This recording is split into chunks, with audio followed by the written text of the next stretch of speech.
अठन्निया written by गुलजार।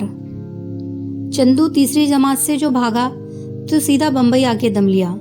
ये और बात है कि आज वो मिनिस्टर साहब के बंगले पर नौकरी करता है, लेकिन उसे याद है सब। 3 दिन तक रात दिन जागने के बाद जब पहली बार भाईखला के फुटपाथ पर सोया था तो आधी रात को हवलदार ने ठुड्डे से जगा के पूछा था, क्यों भाई, कौन सी यूपी से आया है? फैजाबाद से। अच्छा, निकाल अठन्नी, फुटपाथ पे मुफ्त में नहीं सोने का क्या? चंदू को लगा उसे किसी फिल्म में देखा है, वहाँ भी क्या बोल के बात करता था। पैसे नहीं है मेरे पास, इसीलिए तो शहर आया हूँ। ये शहर नहीं है, मुंबई है। क्या महानगर बोलते हैं इसको? चल निकाल अठन्नी। पास पड़े झुमरू की आंखें खुल गई। ए देवा, क्यों तंग करता है? ये ले अठन्नी और सोने दे। झुमरू ने तकिए के नीचे से बिखरे चिल्लर से एक अठन्नी उठाई और उछाल दी उसकी तरफ। देवा ने लपक ली और बोला, तेरा कोई सगे वाला है क्या? तू तो मलिया है साला। हवलदार हाथ की अठन्नियां बजाता हुआ आगे बढ़ गया। चंदू को समझ नहीं आया, कैसा शहर है यार, मारता भी है पालता भी है। बाकी रात उसे फिर नींद नहीं आई। सुबह उठ के झुमरू से मुलाकात हुई। गांव से आया है, बालों में तेल लगा के हीरो बनेगा? नहीं यार, मैं तो झुमरू ने डांट दिया। यार होते हैं रंडियों के, अपने को चाचा कह के बुलाने का, सब यही बुलाते हैं झुमरू चाचा। चंदू थूक निकल के चुपचाप हो गया। झुमरू बोला, देवा फिर आएगा, हफ्ते की अठन्नी लेता है यहाँ सोने की। चंदू का चेहरा पीला पड़ गया। ये हल्दी होने से काम नहीं चलेगा, मिर्ची बनो, लाल मिर्ची। झुमरू फिर बोला, चल चौपटी पे भाषण है आज, 5 रुपया मिलेगा। करना क्या होगा?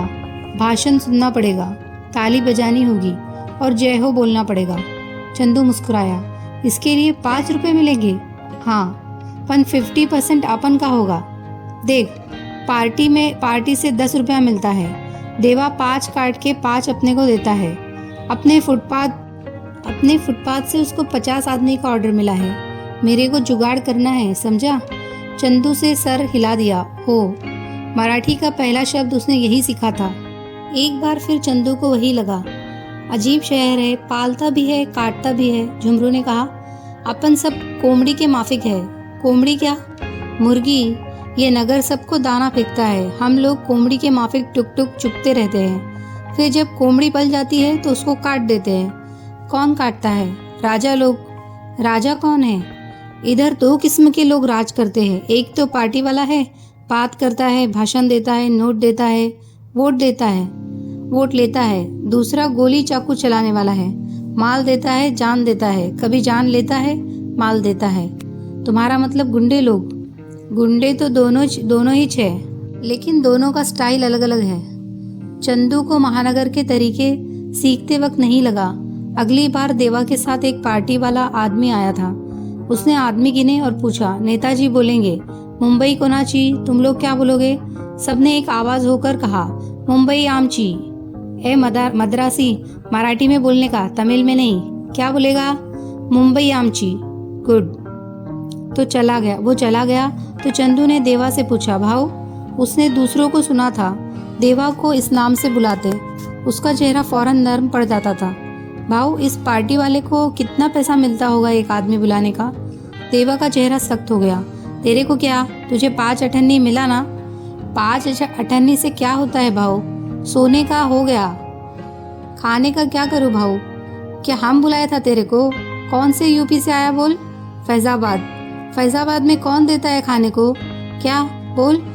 चंदू ने इतना बड़ा झूठ बोला कि वो खुद ही हिल गया। उसके होठ फड़फड़ाने लगे। हम लोग खेतों में मजदूर थे।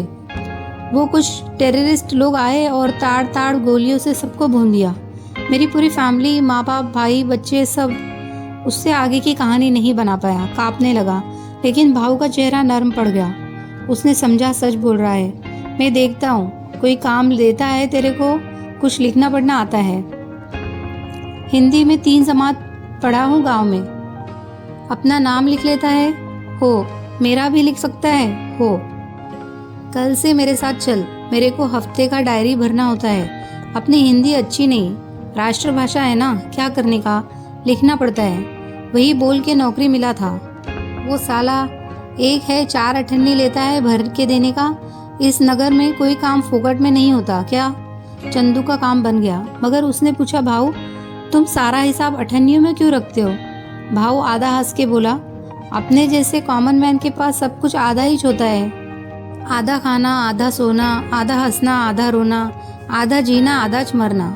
ये अठन्नी साला कभी पूरा रुपया नहीं देता है। फिर रुक के बोला, है ना ऊपर की बात, अपन को एक नक्सलाइट बोला था। चंदू भाऊ के साथ रिपोर्टर की तरह जाने लगा। वो जो भी करता था चंदू से कहता, लिख ले। चंदू भाऊ की खोली में ही रहने लगा। कभी कभी खाना बनाकर पहुंच जाता जहाँ भी ड्यूटी होती। भाईकला के नीचे वो सारवी होटल के पीछे से निकलती हुई एक गली है, उस पर एक आदमी खोजा लगाता था। बड़ा उर्दू जैसा लगता था। लाइसेंस नहीं था। भाऊ पहुंच गया एक दिन, डायरी निकाली और पूछा, क्या बेचते हो तुम? वो खास लखनवी लहजे में बोला, खमीरे की गुलकंदिया। भाऊ चौंक गया, क्या? खमीरे की गुलकंदिया साहब, ये क्या होता है? खा के देखिए। अपनच नाव का है। वो मराठी में बोला, नाम क्या है? इस्ताकुल रहमान सिद्दीकी। भाऊ ने जोर देकर कहा, हिंदी में बोल, हिंदी में। उसने दोहराया, इसहाकुल रहमान सिद्दीकी। भाऊ ने लंबी सांस ली, पेंसिल डायरी पर रखी और पूछा, छोटी ई की बड़ी ई? वो क्या है साहब? भाऊ ने डायरी बंद की और बोला, देख मैं छोड़ देता है तेरे को, लेकिन रिपोर्ट में यही नहीं चलेगा। रिपोर्ट में तू बाबू है और आलू बेचता है क्या? इतने में चंदू पहुंच गया। भाऊ बोला, लिख ले नाम। नाम है बाबू, बेचता है आलू। चंदू 4 अठन्नी रखवा ले। और ये कहते हुए आगे बढ़ गया। एक बार फिर कुछ ऐसा ही हुआ। चंदू को बुखार था, वो गया नहीं। भाऊ ने आके बताया, वो है ना विनायक रावचा रास्ता।